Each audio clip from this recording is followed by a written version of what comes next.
ஓம் ஸ்ரீ பிரித்யங்கரா தேவியே போற்றி போற்றி. நல்லதே நினைப்போம், நல்லதே நடக்கும். சக்தி பிரித்யங்கரா குழந்தைகளுக்கு இந்த தாயின் ஆசீர்வாதம் என்றுமே முழுமையாக கிடைக்கட்டும். குழந்தையே, நீ வெளியில் நடந்தது என்னவென்று அறியாமல் இருக்கின்றாய் அல்லவா? இப்பொழுது கூட நான் உன்னிடம் அதை சொல்ல வர வேண்டாம். ஆனால் நான் உன்னிடம் சொல்ல வருவதற்கு ஒரு காரணம் உண்டு. என் குழந்தையே, உன்னை சுற்றி யார் என்ன செய்து கொண்டிருக்கிறார்கள், உன்னை பற்றி அவர்கள் மனதில் என்ன நினைத்து கொண்டிருக்கிறார்கள் என்பதை நீ அறிய வேண்டும் அல்லவா? இந்த வராகியானவள் உன் வாழ்க்கையில் உனக்கு எதுவும் செய்யவில்லை என்று நினைத்து கொண்டிருக்கிறாய் அல்லவா? நான் உனக்காக என்ன செய்கிறேன் என்பதை நீ தெரிந்து கொள்ள வேண்டும். இவை எல்லாவற்றிற்காகவும் தான் இப்பொழுது உனக்கு அந்த விஷயத்தை தெரிவிப்பதற்காக அம்மா வந்திருக்கிறேன். என் குழந்தையே, இதை கண்டு நீ பயம் கொள்ளவும் கலங்கி போகவும் வேண்டாம். ஏனென்றால் அந்த விஷயத்தை நான் ஒரு முடிவுக்கு கொண்டு வந்து விட்டேன். தெரிந்து கொள்ள வேண்டிய கட்டாயத்தில் நீ நின்று கொண்டிருக்கிறாய். அதனால் கவனமாக இருக்க வேண்டும். யாரோடு எப்படி பேச வேண்டும் என்ற எண்ணம் உனக்குள் இருக்க வேண்டும் அல்லவா? அதற்காக தான் அம்மா உன்னை எச்சரிக்கை செய்வதற்காக இன்று வந்திருக்கிறேன். என் தங்கமே, நான் என்றுமே உன் இல்லத்தின் வாசலில் உனக்காக காவல் காத்து நின்று கொண்டுதான் இருப்பேன். நீ நினைப்பாய், அம்மா வெளியே நிற்கின்றாய், என் இல்லத்திற்குள் இருக்க வேண்டியது தானே என்று. என் தங்கமே, இல்லத்திற்கு வெளியில் இருந்துதான் தீய சக்திகள் இரவு நேரங்களில் உள்ளே வரும். நான் அவர்களை தடுத்து நிறுத்துவதற்காக தான், அங்கேயே விரட்டி அடிப்பதற்காக தான் எப்பொழுதுமே உன் இல்லத்தை சுற்றி காவல் காத்து கொண்டு நிற்பேன். என் குழந்தைக்கு எந்த பாதிப்புகளும் யாராலும் வந்துவிடக் கூடாது அல்லவா? அதற்காக தான் நான் காவலுக்காக நின்று கொண்டிருந்தேன். என் தங்கமே, நேற்று இரவு நடந்த விஷயம் உன் தாயானவள் எனக்கே ஒரு அதிர்வை ஏற்படுத்தியதுதான். ஏனென்றால் நான் இது போன்ற ஒரு நிகழ்வை எதிர்பார்க்கவில்லை. என் குழந்தை யாருக்கும் எப்போதும் எந்த ஒரு துரோகத்தையும் செய்ய நினைக்காத குழந்தை. யார் மனதையும் புண்படுத்தக்கூடாது என்பதில் தெளிவாக இருக்கக்கூடிய குழந்தை. தான் உண்டு, தன் வேலை உண்டு, தான் எடுக்கின்ற முயற்சிகளில் வெற்றி பெற வேண்டும், யாரையும் காயப்படுத்தக்கூடாது என்று மனதளவில் எப்பொழுதும் இருக்கக்கூடிய என் குழந்தைக்காக இப்படி ஒருவர் இது போன்ற செயலை செய்துவிட்டார் என்று என்னாலே அதனை தாங்கிக் கொள்ள முடியவில்லை. தங்கமே, நான் சொல்கின்ற பொழுது நீ பயப்பட வேண்டும் என்று நான் இதை சொல்லவில்லை. என் குழந்தைக்கு மனதிற்குள் எல்லோரையும் நம்பக்கூடாது என்ற எண்ணம் வருவதற்காக மட்டும்தான் நான் உன்னோடு இதனை பகிர்ந்து கொள்கிறேன் என்பதை நீ தெளிவாக பதிய வைத்துக்கொள். என் தங்கமே, அங்கே ஒருவர் வந்து கொண்டிருந்தால் உன் இல்லத்தின் அருகில் வந்தவுடன் அவர் ஒருவரை அழைத்தார். சுற்றி முற்றிலும் பார்த்துவிட்டு அவர் உனக்காக அங்கே செய்வினைகளை செய்ய ஆரம்பித்து விட்டார். என் தங்கமே, நானும் யாரோ எங்கோ செல்கின்றார்கள் போல என்று நினைத்து முதலில் நான் பாட்டுக்கு இருந்து விட்டேன். அதன் பிறகுதான் தெரிந்தது அவருடன் வந்தவர் செய்வினைகளை செய்பவர் என்று. அவர் ஒரு தீய சக்தியை கொண்டவர் என்பதை நான் புரிந்து கொண்டேன். நான் உடனே அங்கிருந்து சென்று அவர் முன்னால் நின்று என்ன செய்கிறாய் என்று கேட்டேன். உடனே அவர் என்னை பார்த்தவுடன், நீ யார், நீ ஏன் இதையெல்லாம் கேட்கிறாய் என்று கேட்டார். அது தெரியவில்லையா உனக்கு? நான் தான் இந்த குடும்பத்தை காவல் காத்து நிற்கின்ற தெய்வம், நீ என்ன செய்ய வந்திருக்கிறாய் என்றேன். ஆனாலும் அவருக்கு நான் யார் என்று புலப்படவில்லை. முதலில் என்னிடம் அதிகார தோரணையாக பேச ஆரம்பித்தார். நான் இவர்கள் குடும்பத்தை அழிக்க வந்தவன், நான் நிச்சயமாக இவர்கள் குடும்பத்தை அழித்துவிட்டுதான் செல்வேன் என்று கூறினார்.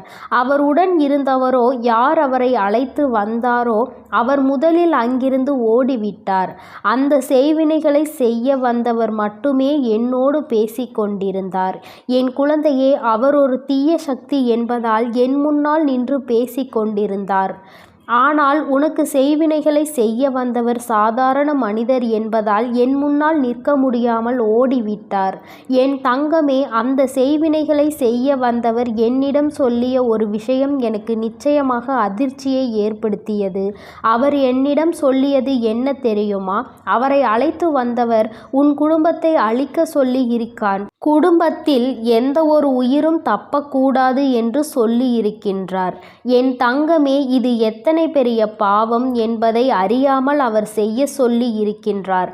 ஆனால் செய்ய வந்தவருக்கோ திடீரென தடுமாற்றம் ஏற்பட்டிருக்கின்றது. அதனால்தான் அவர் செய்ய நினைக்கின்ற பொழுது மிகப்பெரிய மனக்குழப்பமும் இருந்திருக்கிறது.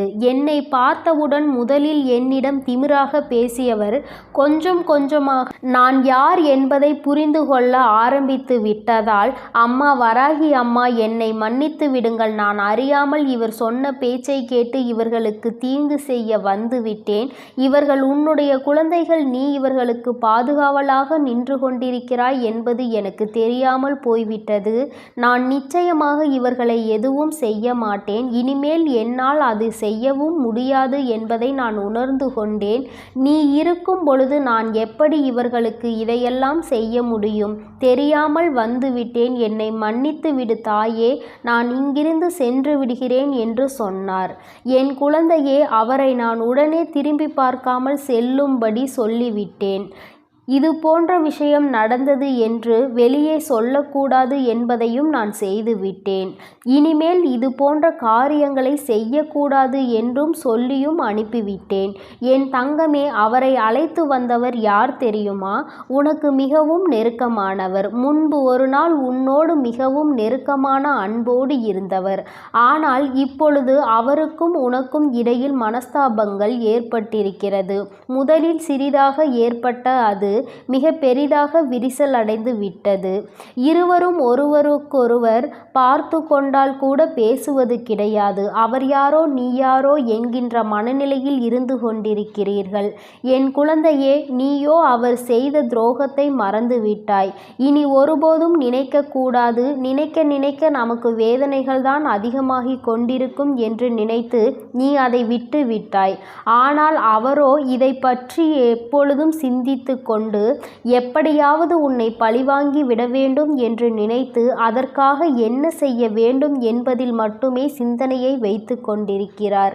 என் தங்கமே, உன்னை போலவே எல்லோரும் நல்லவர்களாக இருப்பார்கள் என்று எப்பொழுதும் நீ நினைக்க கூடாது.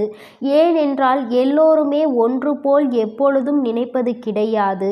நீ மன்னிக்கின்ற மனப்பக்குவத்தை கொண்டிருக்கிறாய். அவர் பழிவாங்கும் மனப்பக்குவத்தை கொண்டிருக்கிறார்கள். ஆனாலும் இந்த அளவிற்கு இறங்கி செய்வார்கள் என்று நான் எதிர்பார்க்கவில்லை. நீயும் எதிர்பார்த்திருக்க மாட்டாய். உன் அம்மா உனக்காக காவல் நிற்கின்ற பொழுது யாரும் உன்னை எதுவும் செய்ய முடியாது என்பதை உனக்கு உணர்த்துவதற்காக தான் இப்பொழுது கூட நான் இதை உன்னிடம் சொல்லி கொண்டிருக்கிறேன். என் தங்கமே, யார் அவர் என்பதை நன்றாக உணர்ந்து கொண்டு அவரிடம் நீ கவனமாக இருக்க வேண்டும். கவனம் என்றால் நான் உன்னை பயப்பட சொல்லவில்லை. இனிமேல் எப்பொழுதுமே இவரிடம் எந்த ஒரு உறவையும் வளர்த்து கொள்ளக்கூடாது. உனக்கான நட்பு இது கிடையாது. மீண்டும் இந்த நட்பை துளிர்விட வேண்டும் என்று நினைத்திருந்தால் நீ அதை வேரிலேயே தகர்த்தெறிந்து விட வேண்டும். ஏனென்றால் இது போன்ற எண்ணங்களை கொண்டவர்கள் நாளை எதையும் செய்ய துணிந்தவர்களாக மாறிவிடுவார்கள். உன்னை மட்டும் அவர் வேறறுக்க நினைக்கவில்லை. உன் குடும்பத்தையே அல்லவா வேறறுக்க நினைத்து விட்டான். இவரை இனிமேல் உன் வாழ்க்கையில் ஒருபோதும் நீ சேர்க்க கூடாது. உன்னுடைய நட்பில் எந்த பங்கும் அவருக்கு கொடுக்கவும் கூடாது.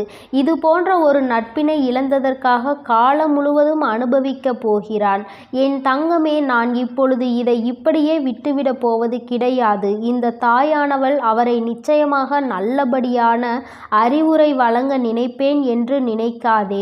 அறிவுரை வழங்க வேண்டிய கட்டத்தை அவர் தாண்டி விட்டார். அறிவுரை வழங்குவது என்றால் இந்த செயலை எல்லாம் செய்ய நினைக்கும் பொழுது அவர் திருந்து இருப்பார். ஆனால் இப்பொழுது இருக்கின்ற சூழ்நிலையை பார்த்தால் அவர் எல்லையை கடந்து சென்று விட்டார். அவர் தப்பித்து கொள்ள வேண்டுமானால் உன் காலடியில் விழுந்து உன்னிடம் மன்னிப்பு கேட்க வேண்டும். அதுவும் மனதார கேட்க வேண்டும். அதற்கான சூழ்நிலை அவர் வாழ்க்கையில் வரப்போகின்றது. நான் கொடுக்கின்ற அந்த வாய்ப்பையும் அவர் பயன்படுத்தி கொள்ளவில்லை என்றால் இனிமேல் அவர் வாழ்க்கையை யாராலும் காப்பாற்ற முடியாது. யாரும் அதனை மீட்டு கொடுக்கவும் முடியாது.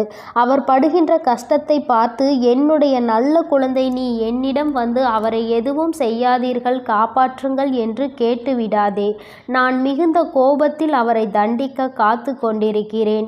என் குழந்தையே, நிச்சயமாக நீ எந்த காலத்திலும் இதுபோன்ற ஒரு காரியத்தை செய்ய துணித்து விடாதே. ஏனென்றால் அவரவர் செய்த காரியத்திற்கான பலனை நிச்சயமாக அவர் அனுபவித்தால் மட்டுமே திரும்ப நல்ல பிள்ளையாக இந்த உலகத்தில் வாழ முடியும். இல்லையேல் இந்த வாழ்க்கை இன்று நினைக்கின்ற அளவிற்கு நிச்சயமாக அவரால் நன்றாக வாழ முடியாது. என் செல்ல குழந்தையே, இந்த வராகி அம்மாவினுடைய ஆசீர்வாதங்கள் உனக்கு எப்பொழுதும் முழுமையாக உண்டு. அதனால் நீ எதற்காகவும் பயப்படாதே, எதை நினைத்தும் கலங்காதே. உன்னோடு நான் இருந்து உனக்கான அனைத்தையும் நான் பார்த்து கொள்வேன். எப்பொழுதும் உனக்கு காவலாகவும் உன் வீட்டிற்கு காவலாகவும் நான் நின்று கொண்டிருக்கிறேன் என்பதை நீ மறந்துவிடாதே. என் அன்பு குழந்தைக்கு இந்த சக்தி பிரித்யங்கராவின் அன்பும் ஆசீர்வாதமும் முழுவதுமாக கிடைக்கும். ஓம் ஸ்ரீ பிரித்யங்கரா தேவியே போற்றி போற்றி. ஓம் ஸ்ரீ பிரித்யங்கரா தேவியே போற்றி போற்றி.